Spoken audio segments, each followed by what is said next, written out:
Next up, we have our characteristics of residential infrastructure in rural Alaska. See a theme developing on infrastructure here. To improve energy efficiency and comfort with Maria Milan. And Maria, you're beaming into Alaska from Michigan State University. Yep. So, hi, everybody. I'm a grad student at Michigan State, and I'm working with Iowa State University on a project regarding energy efficiency in rural Alaska. So, there's a lot of challenges of living in rural Alaska, as we have seen in previous presentations, and this includes high energy and electricity bills, limited access to resources, since many communities are super remote and can only get supplies by plane or boat. And then a lot of the homes are not built for the climate or to adapt with the changing climate. So the purpose of our research was to characterize these challenges that are found in the community's houses in order to provide safer, more efficient homes to fit the lifestyles and lower energy costs. And you can see this graph on this slide has annual energy costs with a subsidizing program used in Alaska. The Bering Straits is where the community that we were in doing our research in is located, and these are much higher even than the national energy costs in what the US considers very cold climates or like the Northern Plains. And then the picture on the bottom is a home designed by the Cold Climate Housing Research Center in Fairbanks that is culturally appropriate, working with a community to make the housing more efficient. So next. So what I did was we collaborated with Unalakleet, located at that red star on the map on the Bering Sea. It's about 74% Alaska Native culture and about 700 people. And I was able to go there in the summer to perform energy assessments to test for airflow and air leakage in the home, indoor air quality, physical damages, and I also did interviews with the homeowners, many of the homeowners, regarding their own housing energy concerns, design they would like to see in future housing, and then preferred methods of community home building. So like, would they like to see like a design process that's with the whole community, or would they like to sit down with an architect or something like that? And I used an ATV to bring all my equipment around. And then I also was able to get a nice picture of the community, the coastal area. Next. So I found a lot of surprising results.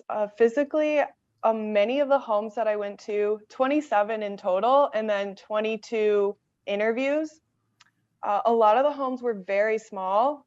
They contained a larger than average amount of people, and they were built very similarly to each other. I have in the upper left corner at one of the homes, the smallest was 320 square feet, which was really small, especially when you have more than one person living there, sometimes more than 3 or 4.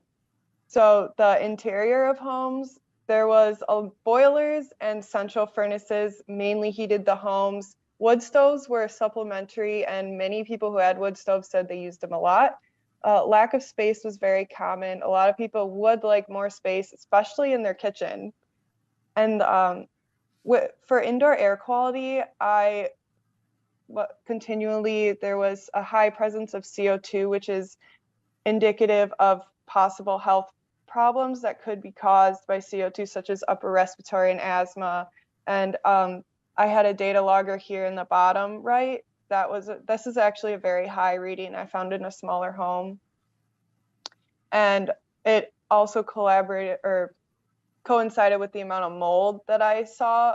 Over half of the homes had mold present, and most of the time it was around windows, but one house here had black mold growing up the walls, and they did try to clean it, but it kept growing back, so that indicates that there's some interior problems here with indoor air quality. And also with airflow, which means a lot of the homes were so small and had a higher occupancy than what would be safe for the size of the house. So they weren't getting enough airflow from the outside, especially in the winter. And even though this data collection took place in the summer, it was very rainy. So a lot of participants had their windows closed, and I was able to get accurate measurements like that. And so with that was a lack of mechanical ventilation, or as you can see, this bathroom fan here, someone put a tarp over it because it leaked cold air. And without mechanical ventilation, the indoor air quality could suffer and put occupants at risk of health problems. So last my interview, I had such a great time talking to everyone. I learned so much, and I learned so much more than I was able to bring.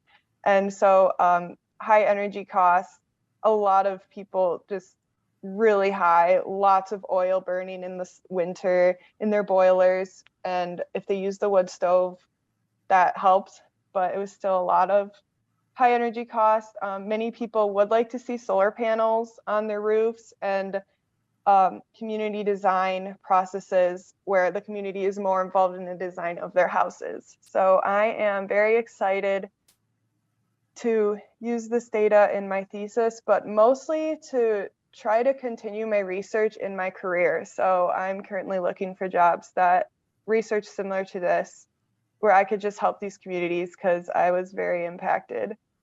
I'm not sure about time, but I do have a picture here of a house that has shifted foundation on the right middle, and then there was other damage and stuff, as you can see. So yeah, thank you.